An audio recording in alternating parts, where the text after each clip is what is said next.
Adu taji Kingmaker, poros Ganjar atau Prabowo yang unggul, Anies masuk angin.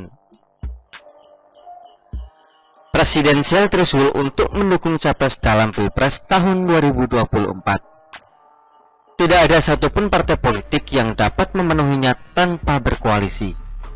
Sebagaimana perolehan suara di DPR pada pemilu tahun 2019. Meskipun PDI berada di peringkat pertama, suaranya tidak cukup untuk mengusung capres, apalagi partai lain. Maka kita cukup penasaran mencermati partai yang telah mendahului yang lainnya untuk mencalonkan sosok capres.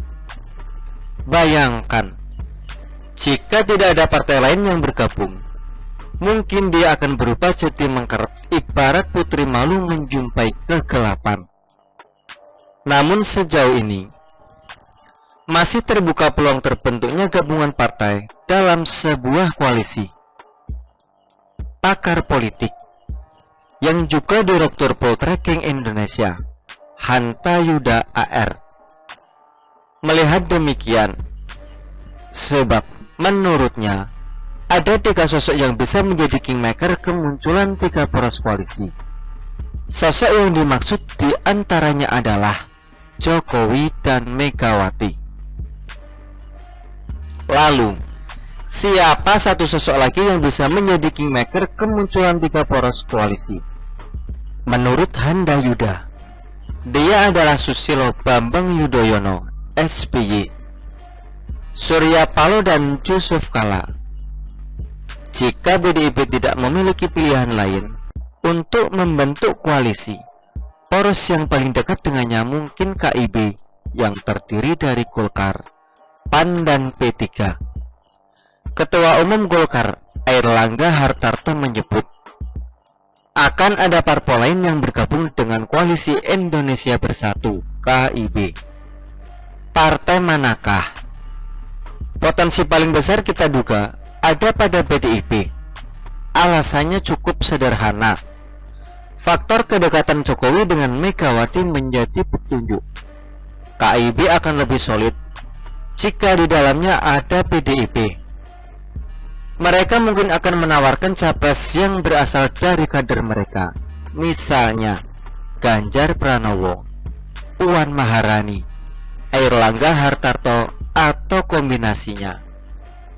Kita melihat ada 2 partai yang pada Pilpres lalu pendukung Prabowo, namun kini condong beralih ke nama lain. PKS dan Demokrat gelagatnya akan bergabung dengan Nasdem, sehingga kecukupan PT akan tercapai. Namun tetap saja, kebulatan kesepakatan mereka masih menggantung. Ada potensi bagi Ganjar maupun Prabowo untuk meningkatkan elektabilitas, karena mereka masih memiliki alat politik berupa jabatan publik menjelang pendaftarannya. Berbeda dengan Anies, yang secara praktis hanya mengandalkan pencitraan. Tayangan di atas adalah salah satu contoh pencitraan yang dibuat pendukungnya. Namun sayangnya ada cacat logika terbawa di sana. KIB yang terbentuk dari koalisi Golkar, P3 dan PAN, yang masih berproses mengunduh kandidat capres, mulai merespon kesiapan Ganjar untuk maju. Wakil Ketua Umum P3, Arsul Sani, menyatakan bahwa pihaknya menggali aspirasi dari daerah untuk memilih sosok terbaik. Soal Mas Ganjar Pranowo, menyatakan siap jika dicapreskan, tentu jadi hal menarik. Di internal P3 sendiri, sejumlah DPW dan DPC P3 usul kepada DPP P3 untuk mengusung nama Ganjar Pranowo. Kata Wakil Ketua Umum P3 Arsul Sani kepada wartawan Rabu 19 Oktober 2022. Sama halnya dengan P3, Golkar memberi respon melalui pernyataan ketua umumnya bahwa Golkar akan membahas kesiapan Ganjar di internal partainya.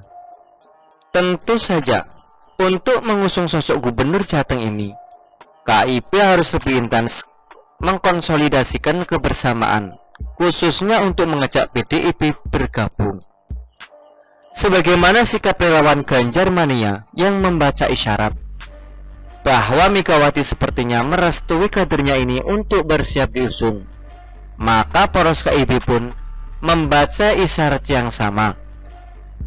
Dinamika di internal Golkar sendiri ternyata masih terjadi terkait dukungan sosok capres, bahwa Rakernas dan Rapim Golkar telah mengamanatkan Airlangga maju dalam kontestasi.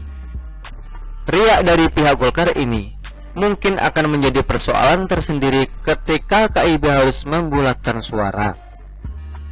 Tampaknya PDIP dan Gerindra ditakdirkan berbeda pilihan dalam beberapa pilpres terakhir.